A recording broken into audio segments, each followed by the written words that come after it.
गोळीबार केल्याप्रकरणी कैलास फड विरोधात गुन्हा दाखल झालेला आहे आणि परवानाधारक रिव्हॉल्वर मधून हवेमध्ये गोळीबार केल्याप्रकरणी जिल्हा पोलीस अधीक्षकांच्या आदेशानुसार परळी शहर पोलिसांनी कैलास फड विरोधात गुन्हा दाखल केलाय।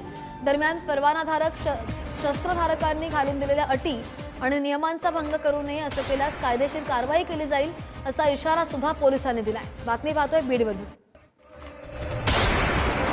कैलास फड यांनी हा हवेमध्ये गोळीबार केला होता आणि त्यांच्यावर गुन्हा दाखल करण्यात आलेला आहे जिल्हा पोलीस अधीक्षकांच्या आदेशानुसार।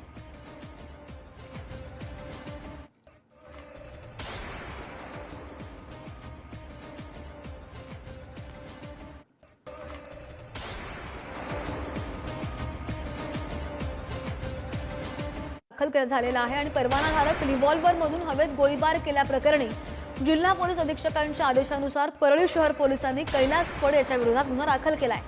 दरम्यान परवानाधारक शस्त्रधारकांनी घालून दिलेल्या अटी आणि नियमांचा भंग करू नये आणि असं केल्यास कायदेशीर कारवाई केली जाईल असा इशारा सुद्धा पोलिसांनी दिलाय। आणि हवेमध्ये गोळीबार केल्याची कैलास फड यांची ही दृश्य।